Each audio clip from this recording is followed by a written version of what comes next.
Good morning, dear students. You are once again welcome to the Sociology lecture series. Today our topic is Theory of Class Struggle by Karl Marx. Before discussing this topic in detail, let me tell you something about Karl Marx. Marx was born in Germany in 1818. After getting his education and marrying, he migrated to Paris. He had a very great friend known as Friedrich Engels. Engels helped Karl Marx in many ways throughout his life. Now, आज हम शुरू करते हैं अपना आज का topic जो है theory of class struggle by Karl Marx. जैसा कि हमने पेपर ए में शुरू में इमर्जेंस ऑफ सोशियोलॉजी के दौरान ये पढ़ा था कि इंडस्ट्रियल रेवोल्यूशन के वजह से समाज में कितनी ज़्यादा चेंज आ गई थी। अब ये चीज़ इसी तरह की जो चेंज हैं ये कार्ल मार्क्स ने अपनी निगाहों से देखी, महसूस की अपने इंटेलेक्चुअल सोच के ज़रिए से, और इनको कागज़ पे अपनी सोच को किताबों की सूरत में रंग दिया और दुनिया में बहुत बड़ा बाद में इनकलाब बर्पा किया। देखिए जी, अब हम देखते हैं क्या वजह थी इसके पीछे, कार्ल मार्क्स को ये सोच कैसे आ गई और इसके पीछे ये थ्योरी थी क्या, और इसके जो है नताइज आखिरकार फिर पूरी दुनिया की सियासी उमूर पर कैसे पड़ गए। चलिए जी,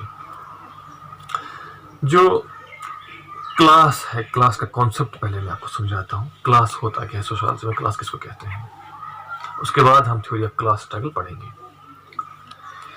क्लास के माना है, इसके हवाले से बहुत सारी जो है डेफिनेशंस दी गई हैं।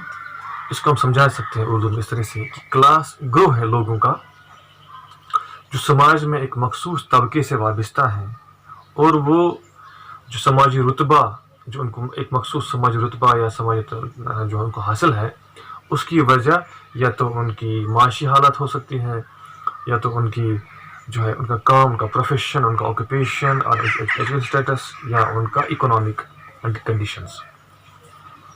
इस बुनियाद पर जो ग्रुप बंदी होती है वो क्लास कहलाती है। अब क्लास कास्ट से डिफरेंट होता है क्योंकि क्लास में सोशल मोबिलिटी अलाउड है, कास्ट में सोशल मोबिलिटी अलाउड नहीं है। और ये स्टेटस जो क्लास में होता है वो अचीव्ड स्टेटस होता है, कास्ट में एस्क्राइब्ड स्टेटस होता है। वो सब अचीव्ड स्टेटस और एस्क्राइब्ड स्टेटस हमने डिस्कस किए हैं पेपर ए में, उनको दोहराने की जरूरत नहीं है यहाँ पर। अब हम अपने असली टॉपिक की तरफ आते हैं जो है theory of class struggle. Karl Marx का कहना था कि खासकर जो इंडस्ट्रियल रेवोल्यूशन की वजह से समाज में तफावत आ गई, तब्दीलियां हुई, चेंज हुई, समाज में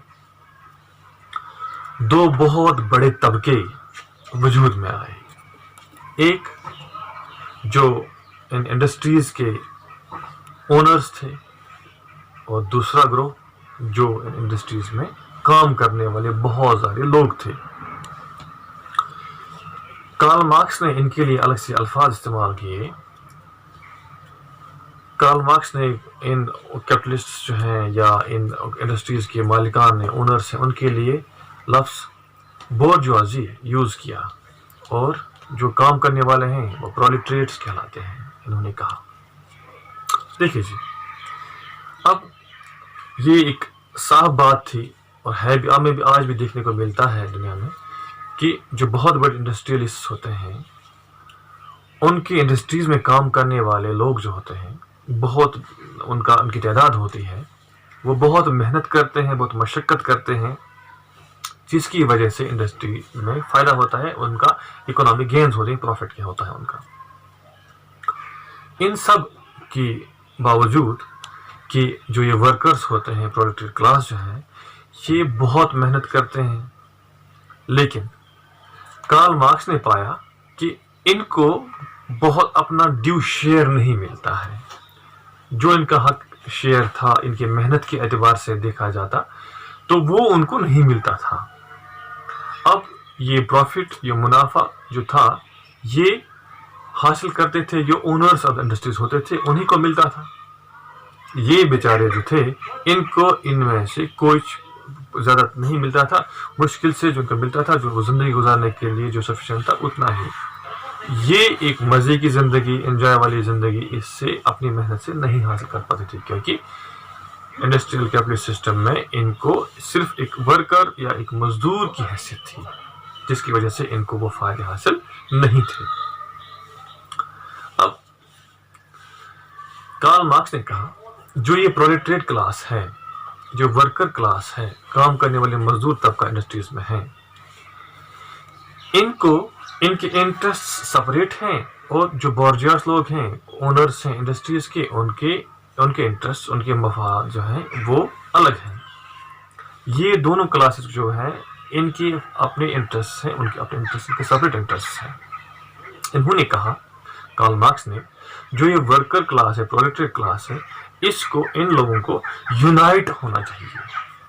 इनको यूनाइट होना चाहिए बहुत बड़ी लेवल पर, बहुत बड़ी सतह पर, और इनको अपने हकूक़ के लिए लड़ना चाहिए, ताकि एक इनकलाब आए और ये तमाम इंडस्ट्रीज जो हैं ये सबों की हो जाएं, न कि चंद एक लोगों की। प्राइवेट लोग चंद एक हैं, गिने चुने हैं, जो इंडस्ट्रीज के मालिक हैं, वही कंट्रोल करते हैं। लेकिन मार्क्स ने कहा कि जो वर्कर क्लास है, इनको यूनियन बनानी चाहिए, इनको एक इनकलाब के लिए लड़ना चाहिए, और इनकलाब जब आएगा तो ये तमाम इंडस्ट्रीज जो हैं ये सांझी हो जाएंगी, सबों की हो जाएंगी। इसके बाद जो गवर्नमेंट बनेगी, उसमें ये तमाम लोग जो भी काम करेंगे उनके फायदे उन तक पहुंच जाए। यानी कि प्राइवेट प्रॉपर्टी का कॉन्सेप्ट, इंडस्ट्रियलिस्ट और कैपिटलिस्ट का कॉन्सेप्ट हट के पूरी कम्युनिटी का, कम्युनिज्म वाला कॉन्सेप्ट, जिसमें प्रॉपर्टी सबकी हो, तमाम लोगों की हो, वो वाला कॉन्सेप्ट वजूद में आए, जिसको कम्युनिज्म कहते हैं। वो कम्युनिज्म सामने आए और कम्युनिज्म की बुनियाद पर गवर्नमेंट बने, जो कम्युनिस्ट गवर्नमेंट बने, ताकि तमाम लोगों को अपनी मेहनत का फल मिले, तमाम लोगों को अपनी मेहनत का जो है उससे फायदा हासिल हो। This was the concept of class struggle by Karl Marx. Hope this will help you in understanding, better understanding. इसी के साथ हम नेक्स्ट वीडियो तक आपसे इजाजत चाहते हैं। खुदा हाफिज़।